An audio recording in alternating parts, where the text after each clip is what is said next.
First Kings refuses to present a sanitized, mythologized version of Israel's golden era.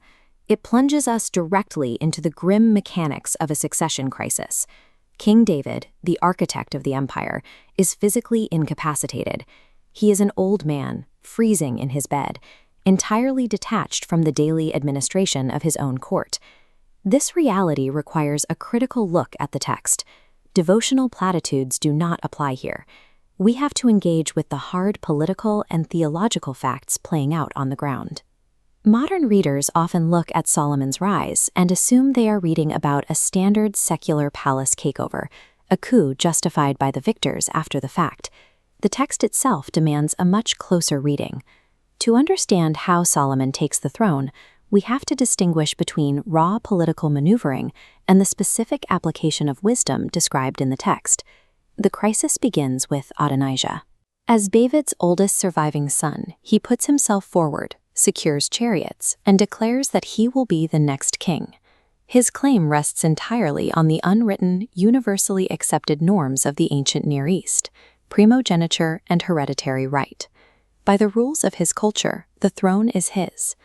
This timeline charts the chronological sequence of David's eldest heirs: Amnon, Chileab, Absalom, and finally, Adonijah. Tragic historical events eliminated the first three. Amnon is murdered. Chileab dies young. Absalom is killed in a rebellion. Adonijah is logically isolated as the last valid claimant. Yet God bypasses the accepted cultural norm. He selects Solomon, the 10th son in the royal line, to inherit the throne. This choice centers on a child whose very existence is a reminder of David's adultery and his murder of Uriah. The succession crisis explodes from this specific tension. The rigid safety of cultural tradition collides directly with the unpredictable nature of divine election. That tension immediately fractures David's inner circle. The men who built the kingdom are forced to choose a side. This network graph maps the traditional power base of Israel's state apparatus. We have the military, led by Joab, and the priesthood, led by Abiathar, both firmly tethered to David's authority. Both men defect. Joab and Abiathar severed decades of loyalty to David's mandate and align themselves with Adonijah. A counterfaction forms around the theological mandate. Nathan the prophet, Zadok the priest, and Benaiah the captain of the guard hold their loyalty to Solomon. The defectors likely viewed Bathsheba as a usurper. For men like Joab, backing the oldest son offered the pragmatic safety of institutional tradition. Following the divine decree meant handing the kingdom to the 10th son of an adulterous relationship. This split effectively divides the military and the priesthood. With two rival factions arming themselves for a coronation, the kingdom faces a breakdown of its governing institutions before Solomon even touches the throne. We have to evaluate Adonijah's actions objectively. Is his gathering a legitimate assumption of power, or is it a stealth usurpation? In ancient Israel, the public, legitimate center of royal power is here, the city of David. A lawful transition of power happens in the capital, in the sight of the public and the current king. This topographical map outlines ancient Jerusalem. Adonijah bypasses the central elevated ridge completely. He chooses to hold his sacrifice and coronation at the spring of En Rogel. En Rogel sits down in the Kidron Valley, roughly 3/4 of a mile outside the city walls. Adonijah physically moves his faction away from the administrative center. The geography reveals his strategy. Adonijah isolates his faction outside the city specifically because he knows he lacks a public mandate. He knows the court remembers David chose Solomon. He is clearly engineering a fait accompli. By crowning himself in secret, he intends to walk back into the city and present his demented father with a done deal. Back inside the city of David, Nathan the prophet has to formulate a counter-strategy to stop the usurpation before Adonijah returns. The obvious political move would be to gather the loyalists and publicly remind the court of the decree David made years ago. The text explicitly blocks that option by detailing David's condition. The king cannot keep warm. He requires a young attendant just to maintain his body heat. He is completely detached from the workings of his own government. This is severe cognitive decline. A logical appeal to a years-old public decree cannot penetrate his mental fog. The old king simply won't process it.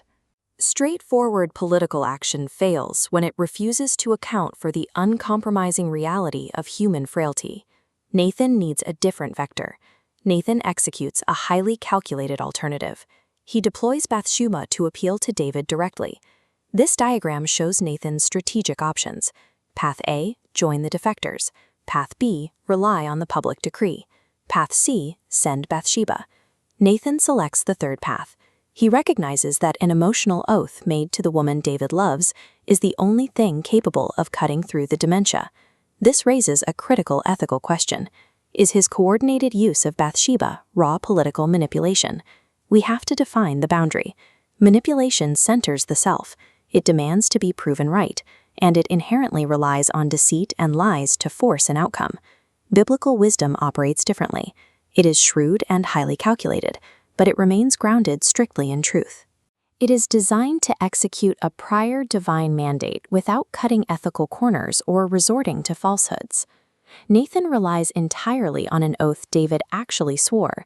His strategy is an example of wisdom, using the truth to systematically dismantle an unjust usurpation. This block diagram categorizes the macro timeline of Solomon's 11-chapter narrative, mapping the textual real estate from early decisions to his massive building projects. The opening crisis of securing the throne acts as the foundational block, locking in his trajectory for the next 40 years. The moral and political decisions made in the chaos of this first chapter foreshadow both the heights of Solomon's administrative capability and the collapse of his later years.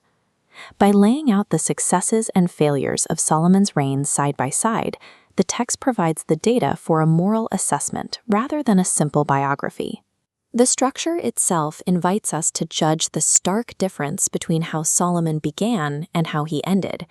The succession narrative of 1 Kings validates divine election over human tradition. The socially acceptable firstborn is rejected for the 10th son. God actively redeems extreme human failure. He takes the legacy of David and Bathsheba and uses it as the bedrock to build his kingdom. Executing God's will in a politically complex world requires proactive, shrewd wisdom. Passive idealism isn't enough. Nathan's standard, checking one's own motives as rigorously as the opponent's, provides a template for resolving conflicts that are both political and spiritual in nature. The unsanitized messiness of 1 Kings is a meticulously recorded case study in rejecting self-serving ambition and fighting for the reality of God's purposes.